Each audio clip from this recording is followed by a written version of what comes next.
చేసుకున్న వాళ్ళకి 100కి 100% పేర్లు వచ్చినాయని చెప్పిన.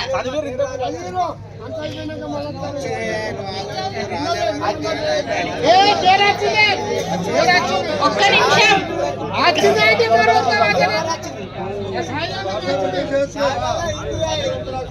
మీరు ఏదైతే డిసెంబర్ 10 తర్వాత కట్టిరో అది మీకు అంటే ఏమంటారు, అది ఎలిజిబుల్ కాదన్నట్టు. అంటే మీకు ఎంత అమౌంట్ ఉందో ఎక్కువ అమౌంటే చూపిస్తుంది. సో మనకి ఏం చెప్పారంటే 2 లక్షల వరకు రుణమాఫీ చేస్తామన్నారు. అది వాస్తవమే. కాకపోతే కొంతమంది నేమ్ మిస్టేక్స్ ఉండే, కొంతమంది దాంట్లో అకౌంట్స్ ఒక్కరి పేరు పైన 2 అకౌంట్స్ ఉన్నాయి అని చెప్పేసి అట్లా కొన్ని ఆపేసినారు. సో అంటే మాకు మొన్నటి వరకు మేము గ్రీవియన్స్ రిపోర్ట్ అని తీసుకున్నాము. ఆ రిపోర్ట్ తీసుకున్నదంతా కూడా మేము ప్రభుత్వానికి పంపించినాము. కానీ 2 లక్షల పైన ఉన్న అమౌంట్ కడితే మాఫీ అవుతుందని మాత్రం ఎవ్వరూ చెప్పలేదు. మాకు ఏమైనా ప్రభుత్వం నుంచి ఆదేశాలు వస్తే మాత్రం మేము చెప్తాం. చేయబోతుంది. ఈ పథకాల వివరాలు గ్రామంలో ప్రజలకి తెలియజేసి అమలు చేయబోతుంది. ఈ పథకాల వివరాలు గ్రామంలో ప్రజలకి తెలియజేసి వారి అభిప్రాయాలను సేకరించడానికి ఈ గ్రామ సభ ఏర్పాటు చేయడం జరిగింది. మన గ్రామంలో నిర్వహిస్తున్న అర్హులైన లబ్ధిదారులందరూ ఈ పథకం కింద సహాయం అందించాలనేది ప్రభుత్వ ముఖ్య ఉద్దేశం. ఈ 4 పథకాలు ఇంద్రమ్మ ఆత్మీయ భరోసా, రైతు భరోసా, కొత్త రేషన్ కార్డులు, ఇంద్రమ్మ ఇండ్లు. ఇంద్రమ్మ ఆత్మీయ భరోసా ప్రజాపాలనలో భాగంగా భూమి లేని వ్యవసాయ కూలీ కుటుంబాలకు సంవత్సరానికి 12,000 చొప్పున ఇవ్వడానికి ఇంద్రమ్మ ఆత్మీయ భరోసా పథకం అమలు చేయబడుతుంది. మహాత్మా గాంధీ జాతీయ గ్రామీణ ఉపాధి హామీ పథకంలో నమోదు చేయబడి 2023-24 ఆర్థిక సంవత్సరంలో కనీసం 20 రోజులు పనిచేసిన భూమి లేని వ్యవసాయ కూలీల కుటుంబానికి ఈ ఆర్థిక సహాయం అందించడం కొరకు ఏర్పాటు చేస్తున్నాము. పై కార్యక్రమంలో ఇంకనూ మిగిలిపోయిన అర్హులైన లబ్ధిదారుల నుండి దరఖాస్తులు స్వీకరించి వారిని కూడా ఇంద్రమ్మ ఆత్మీయ భరోసా పథకంలో చేర్చడం జరుగుతుంది. క్లియరా? ఎందుకంటే మీరు మా కృష్ణావాడి ఇన్ఛార్జ్ కనుక మేడం మీరు దృష్టిలో పెట్టుకోవాలా. మరి 3వ అంశం కూడా ఇంద్రమ్మ ఇండ్లు పెంకుటిండ్లు ఉన్న వాళ్ళ లిస్ట్ ఇచ్చిండ్రు, మొత్తానికి ఇండ్లు లేని వాళ్ళ లిస్ట్ ఇచ్చిండ్రు. దాన్ని మరొకసారి పరిశీలన చేసి నిజంగా అర్హులైన వారికి మీరు తప్పకుండా ఇండ్లు ఇవ్వాలా. ఎందుకంటే వాళ్ళు ఎన్నికల కంటే ముందటి నుంచి గత 5 సంవత్సరాల నుంచి కూడా మాకు ఇండ్లు కావాలా, 2 కొడుకులు ఏర్పడ్డారు, మేము ముసలోళ్ళం ఉన్నాం, భార్య భర్తలం. ఇక్కడ చాలా మంది కూడా అదే ఆలోచనతో వచ్చిండ్రు. నాకు చాలా మంది కూడా చెప్పిండ్రు, మేము ఒక్క ఇల్లు ఉంటే కొడుకు ఇల్లు ఒక రూము ఇంకొక అప్లికేషన్ ఇవ్వండి, మేము తీసుకుపోయి ఆన్లైన్ చేస్తాం. ఇది లిస్ట్ అంతా కూడా ఆన్లైన్ వచ్చింది. మాకు తెలిసినంత కూడా మీ ఆన్లైన్లో మీ ఆధార్ కార్డు, ఐటీ కట్టే వాళ్ళది కొన్ని ఫిల్టర్స్ చేసి వచ్చినాయి.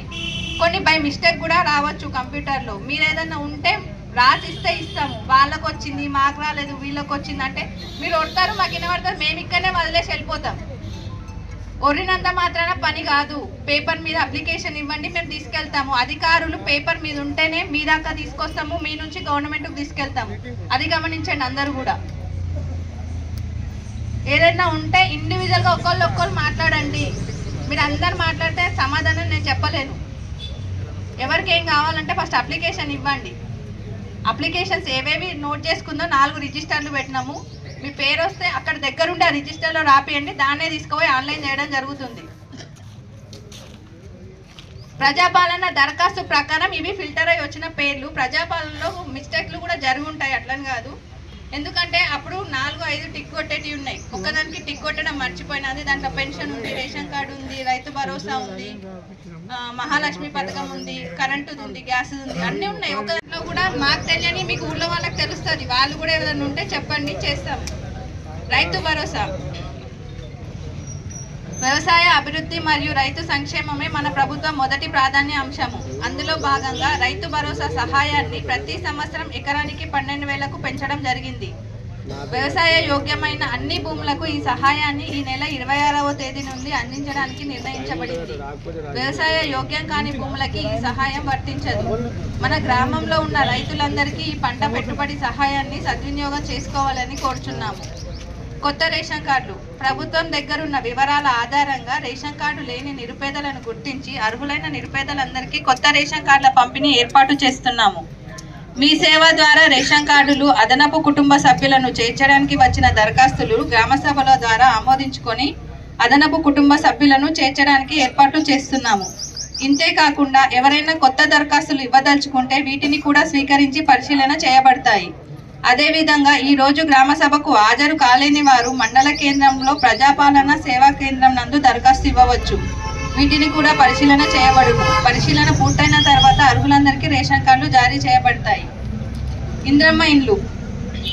గత గ్రామ సభలో మన గ్రామంలో ఇండ్లు లేని వారి నుంచి దరఖాస్తులు స్వీకరించాము. అట్టి దరఖాస్తులను క్షేత్రస్థాయిలో పరిశీలించడం జరిగింది. ఈ క్షేత్రస్థాయి పరిశీలనలో ఇంటి స్థితిగతులను, ఇప్పుడు నివసిస్తున్న ఇంటి కప్పు వివరాలు, ఇండ్లు కట్టుకోవడానికి కావలసిన స్థలాన్ని పరిశీలించి ఫోటోలు కూడా తీసుకోవడం జరిగింది. 40 ఏళ్లలోపు యువ వితంతువులు, పారిశుద్ధ్య కార్మికులు, అంగవైకల్యం కలవారు, భూమి లేని నిరుపేదలు, ఉపాధి కూలీలను ప్రత్యేకంగా గుర్తించడం జరుగుతుంది. ఇల్లు కట్టుకునే